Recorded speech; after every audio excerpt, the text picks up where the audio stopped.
Salut à tous et bienvenue dans une nouvelle vidéo. Aujourd'hui on se retrouve pour une nouvelle vidéo de test, une nouvelle vidéo essai moto. Et donc aujourd'hui j'ai le plaisir et l'honneur de vous retrouver sur la Triumph Street Triple 765 RS. Donc tout d'abord je tiens à remercier Triumph France de m'avoir donné l'opportunité de tester cette petite Street Triple. Donc une moto que beaucoup catégorisent comme le must du roadster. Donc la Street Triple qui existe dans deux versions différentes. Dans sa version R, donc entrée de gamme à 120 chevaux. Et ici donc dans sa version RS haut de gamme à 130 chevaux.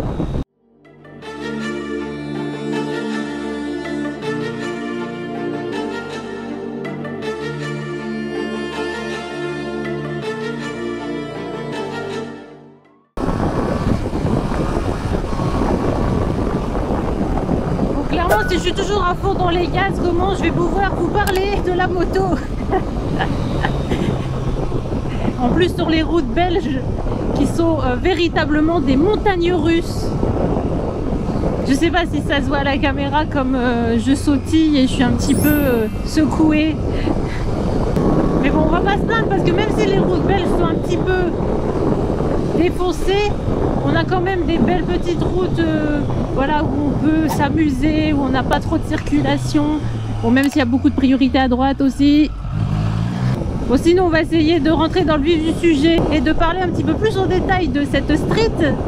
Donc cette petite RS, elle embarque un moteur 3 cylindres en ligne, donc qui développe, comme je le disais juste avant, 130 chevaux et 80 Nm de couple. Concernant le rapport poids-puissance de cette street, on est sur un poids de 188 kg, donc ce qui reste relativement correct. C'est ce qui fait d'elle une moto vraiment compacte, légère, maniable. Donc au niveau suspension, elle embarque une fourche Showa et un amortisseur Rollins. Donc que dire de la street à premier abord, si ce n'est que voilà, c'est une moto qui est très prisée autant sur route que sur piste pour son efficacité, pour sa sportivité. Ouah. Par contre, ce que j'ai vraiment remarqué, c'est que pour moi les suspensions sont beaucoup trop rigides. Il y a vraiment une amélioration à faire côté suspension parce qu'elles sont tape-cul. Elles sont très rigides quand on est sur des routes qui sont pas voilà, des belles routes lisses, qui ont beaucoup d'imperfections, de nid de poule comme en Belgique, ou de raccordement, etc. Voilà, encore là. En fait, je décolle de la selle à la moindre imperfection de route.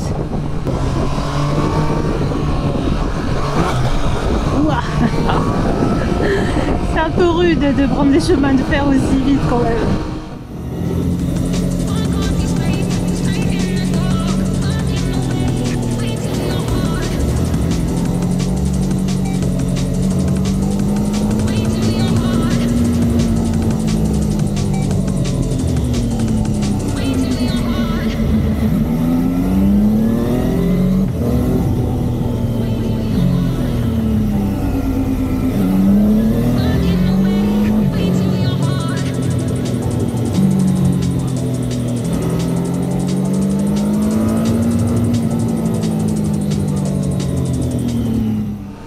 Et on a un système de freinage qui est vraiment efficace, surtout à l'avant, avec du Brembo Stylema, double étrier radial, maître cylindre radial, bien évidemment équipé d'ABS. Et il faut savoir donc doser le freinage avant-arrière, parce que si vous freinez vraiment un peu beaucoup trop fort de l'arrière, il y a un petit risque quand même de blocage de roue. Je me suis rendu compte qu'il fallait pas être trop lourd sur le frein arrière, mais en revanche l'avant vraiment il freine fort, très fort. Et vous avez notamment une répartition de l'ABS où lorsque par exemple vous allez freiner de l'avant, ça va rajouter un petit peu de frein arrière. Au niveau du châssis, on est sur un châssis qui est assez rigide mais qui est d'une extrême maniabilité. Et un châssis aussi qui offre une parfaite tenue de route. la tenue de route est remarquable. T'as beau passer sur des routes qui sont pas du tout clean, regardez comme ici, etc. Mais ça n'empêche pas que tu sens que t'as une moto qui tient la route et qui va pas décrocher. En virage, je fais que passer sur des plaques d'égout depuis tout à l'heure, etc. Et pourtant, je ressens aucun décrochage. Super Corsa, là, je vois que c'est des pneus qui sont incroyables. Tu sens que la moto elle reste bien accrochée. Freinage incroyable. Je fais vraiment des freinages tardifs à chaque fois quand c'est des priorités, tout ça. Et elle sourcille pas. Hein.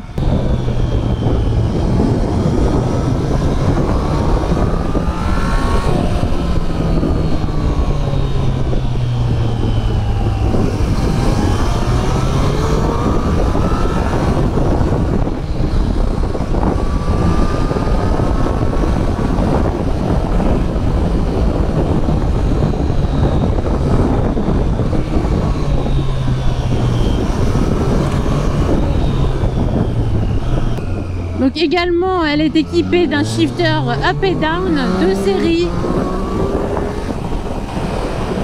Donc le shifter vraiment très fluide, il n'y a rien à dire. Bluffant, il n'y a pas d'accroc, rien. Vraiment la fluidité est juste parfaite. Et ce que j'apprécie beaucoup sur cette street, c'est au niveau de la boîte de vitesse, la première a été rallongée. Donc on a une première qui est beaucoup plus longue. Et ce qui fait que c'est extrêmement agréable parce que lorsqu'on est en première et que dans certaines situations on n'a pas le temps de vite enclencher la deuxième, mais qu'on sent qu'on est en fond de première et que le moteur il hurle, c'est une chose qui est assez désagréable.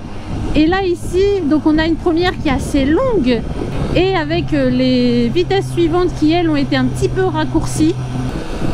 Ah, ça y est là, le bus il fonce, il trace là. Ah lui il a trouvé sa seconde là. Ce qu'on peut dire également, c'est qu'on a vraiment un très beau compteur TFT couleur. Voilà, lorsqu'on actionne le contact. Alors, le démarrage, je trouve, est un petit peu lent. Voilà, le temps d'affichage du compteur est un petit peu lent au démarrage. En plus, elle est polie, elle nous dit bon après-midi. Et donc, au niveau de l'apparence de votre compteur, vous pouvez le paramétrer comme bon vous semble. Vous avez différents styles qui est prédéfini. Que vous pouvez choisir en affichage. Moi j'aimais beaucoup l'affichage numéro 2, voilà, je trouve ça sympa. On a donc la température extérieure, l'heure, la jauge de température de la moto, la jauge de carburant. Au milieu on a notre vitesse en km/h, en dessous la vitesse engagée et de chaque côté nous avons le compte tour. Donc avec en haut la navigation et donc moi je reste toujours sur la navigation état carburant, comme ça voilà j'ai la plage de kilomètres qui me reste à faire, j'ai ma consommation moyenne. Ce qui est aussi vraiment très sympathique à ce compteur, c'est qu'il s'adapte en luminosité en fonction du jour ou de la nuit.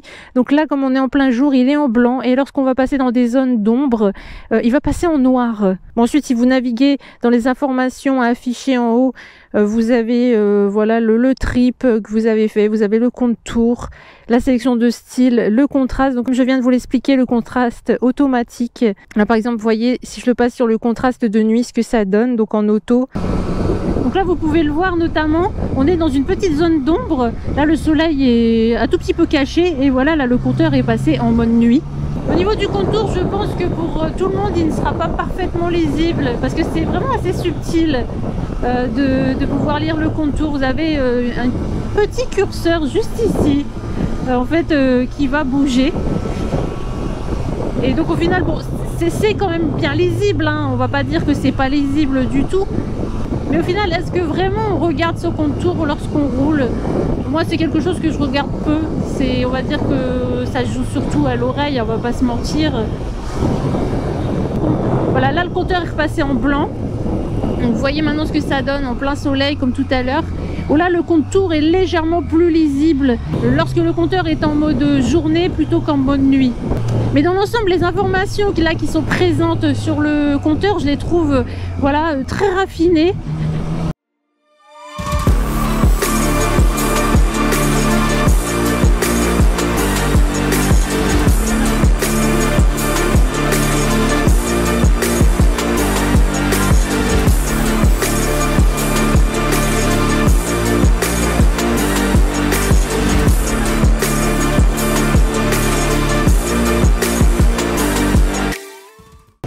Et on a donc sur cette petite street un accélérateur piloté qui va donc avoir une réponse totalement différente en fonction du mode de conduite prédéfini que vous allez sélectionner. Au niveau des modes de conduite, vous pouvez choisir parmi les modes prédéfinis. Vous avez toujours le mode pluie, le mode route, le mode sport. Vous avez aussi sur cette street le mode circuit et ensuite le mode rider, donc entièrement paramétrable comme vous le souhaitez. Moi je suis sur le mode rider depuis que j'ai la moto puisque je l'ai paramétré comme je souhaitais avec la cartographie en mode sport, donc pour avoir une réponse au niveau des gaz la plus optimale tout en gardant l'ABS et le traction control du mode route. Et donc chaque mode va influer sur les différents paramètres tels que la réponse des gaz, le traction control, l'ABS, l'anti-wheeling. Et vous avez donc la centrale inertielle IMU qui s'est généralisée sur quasi tous les nouveaux modèles de moto, qui va gérer donc les assistances telles que l'ABS et qui donc pour gérer l'ABS va aussi prendre en compte l'angle, l'inclinaison de la moto.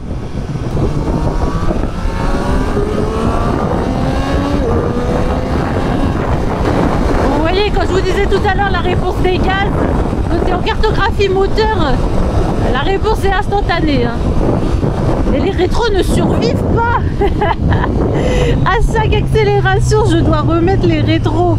Je sais pas si c'est cette street là qui a les rétros fatigués parce qu'ils ont trop été adaptés aux différents pilotes qui sont passés sur la moto, ou alors est-ce que c'est tous les streets qui ont les rétros qui ont un peu de mal à tenir les accélérations.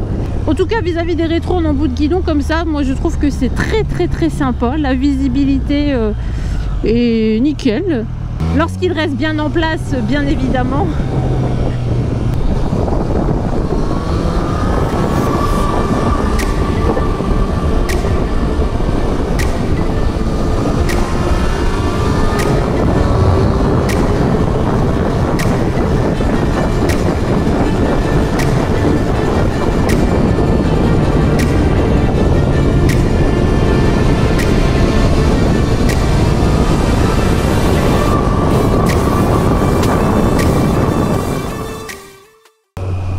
Au niveau de la position sur la moto, on est sur un guidon assez large.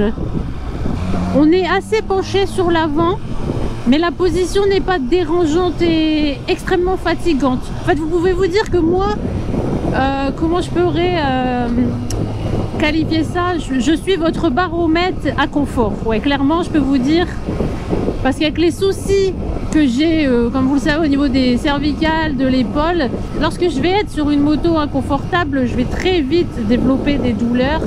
Donc vous pouvez vous fier à moi, je suis votre parfait baromètre de confort et de positionnement sur une moto. Avec un guidon large, même si on est assez penché sur l'avant, donc un peu en appui sur les bras, la position n'est pas pour autant extrêmement fatigante et douloureuse. Pour moi en tout cas. Mais voilà, au niveau du confort de conduite, je trouve qu'on est relativement bien.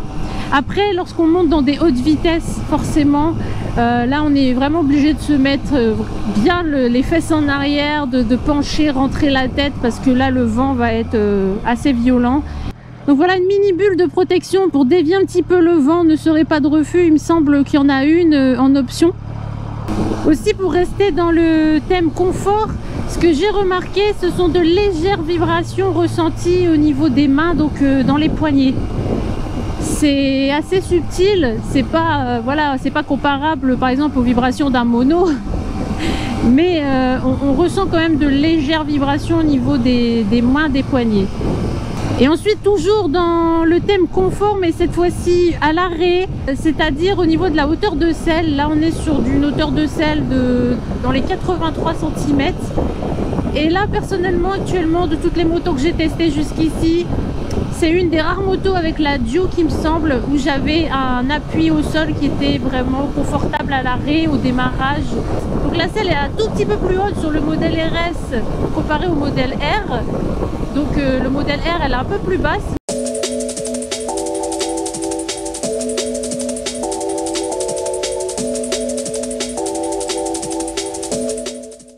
En optique, on reste sur du classico LED, donc full éclairage LED, optique avant, arrière, clignotant. Ça, je me demande si c'est bien utile de le préciser.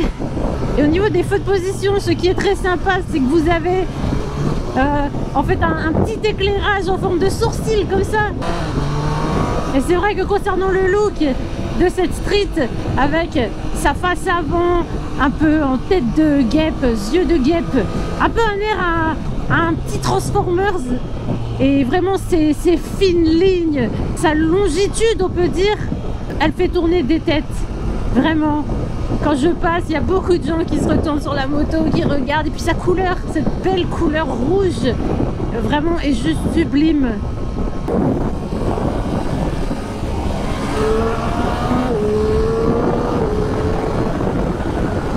Bon, et clairement, c'est une moto avec laquelle on peut perdre son permis très vite, très vite.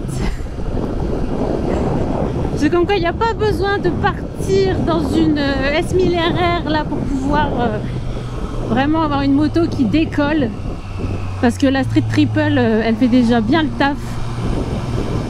Alors du coup, que dire de cette street si ce n'est que c'est un petit engin démoniaque et qu'au final on est tenté à être constamment très rapide. Et donc cette street, elle a vraiment une conduite, des capacités très sportives, mais elle est tout aussi adaptative à un milieu urbain. Voilà, j'ai déjà roulé un petit peu avec elle en ville, et c'est une moto qui s'adapte partout. Alors forcément, vous allez beaucoup plus vous amuser dans des routes comme ici, des routes de campagne, mais voilà, c'est une moto qui s'adaptera à toutes les conditions. Après, bon, au niveau de l'angle de braquage, c'est vrai que vous avez la face avant qui ne bouge pas. Donc pour certains, ça peut être déroutant, mais on s'y fait très vite, hein. J'ai également pris une petite portion d'autoroute avec cette moto.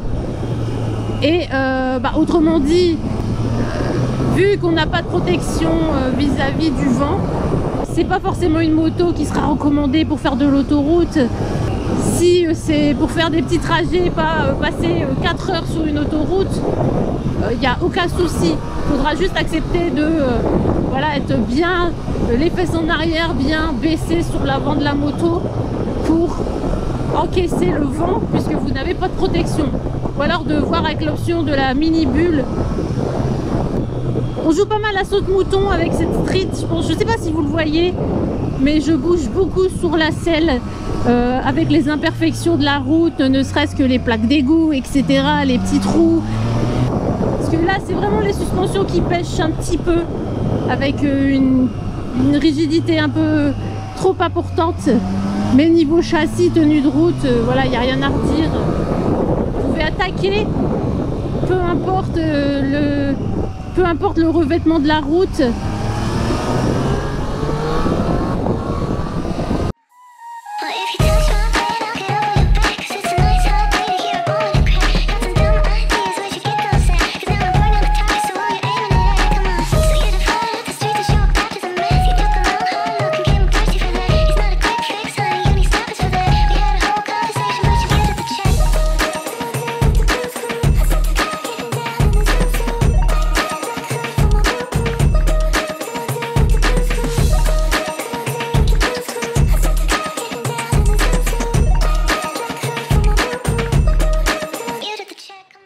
C'est pas mal aussi de voir que c'est une moto qui n'a pas l'air de chauffer. Voilà, là je suis à l'arrêt depuis tout à l'heure devant ce feu interminable. Ça fait pas mal de minutes, voilà, un bon moment. Il fait 30 degrés température extérieure. Là la moto n'a pas bougé en température, elle est toujours au milieu. Et lorsque je roule et lorsque j'ai fait un petit peu de ville, etc., je sens la moto qui est un petit peu chaude entre les jambes, mais c'est pas excessif. Donc là, ça a l'air d'être une moto qui refroidit très bien. Là, j'entends le ventilo qui tourne. Bon, c'est subtil, vous pouvez pas l'entendre, je pense. Donc voilà, je suis restée de très longues minutes devant ce feu avec 30 degrés. J'ai bien attaqué avant et la moto en température n'a pas bougé. C'est une moto qui est plaisante par tellement de points, par sa maniabilité, par sa réactivité, sportivité, tout ce qui rime en « et ». vraiment je m'éclate avec cette moto. Et moi, si j'avais un roadster à choisir, en fait, j'adorerais avoir un roadster. Et les différents roadsters que j'ai essayé jusqu'ici, vraiment, bon bah, vous savez, j'ai la Duke qui m'a tapé dans l'œil, la Duke 890, vraiment que j'ai très appréciée. Mais maintenant, je dirais que voilà, la Triumph, elle rentre en compte. Et que entre la Duke, la Triumph, ce serait deux motos sur lesquelles j'aurais du mal à me décider. Il faudrait vraiment que je réessaye les deux côte à côte pour avoir un avis. Après, je demande aussi à essayer voilà, d'autres roadsters tels que les Z, etc. Et donc je demande qu'à revoir un petit comparatif avec d'autres roadsters. Mais dans mon avis général, cette Triumph, c'est vraiment une moto d'éclate. D'éclate totale. Qui met en confiance, de facilité de prise en main. Je pense que n'importe qui essayera cette moto se sentira à l'aise et voilà, aura envie de s'amuser, aura envie de jouer avec la moto. Et c'est bien dommage aussi que j'ai pas pu faire un petit essai piste. Donc clairement pour moi cette moto pour les routes de campagne comme ici, pour s'amuser, profiter, c'est un kiff total. Mais clairement, il faut faire attention. Voilà, la route n'est pas un circuit. Il faut être toujours vigilant. Même des fois, on peut essorer un peu la poignée. On peut rouler un peu nerveux, mais il faut toujours rester vigilant à tout ce qui se passe. Ne serait-ce que si vous voulez garder votre permis. Voilà. Et aussi pour votre propre sécurité. Ne jamais oublier qu'il y a de la vie autour de vous. Nous ne sommes pas seuls sur les routes. Donc voilà, je tiens à remercier Triumph France pour le prêt de cette petite Street Triple RS, de m'avoir permis de la découvrir. Parce que voilà, on en entend tellement parler. Il y a tellement de gens qui sont amoureux de cette street, tellement de personnes qui la catégorisent comme le meilleur roadster. Que enfin j'ai pu voilà, la découvrir, me faire mon petit avis et c'est sûr que c'est une moto qui donne le smile. Sur route on a largement assez de ce type de moto qui mêle agilité, puissance.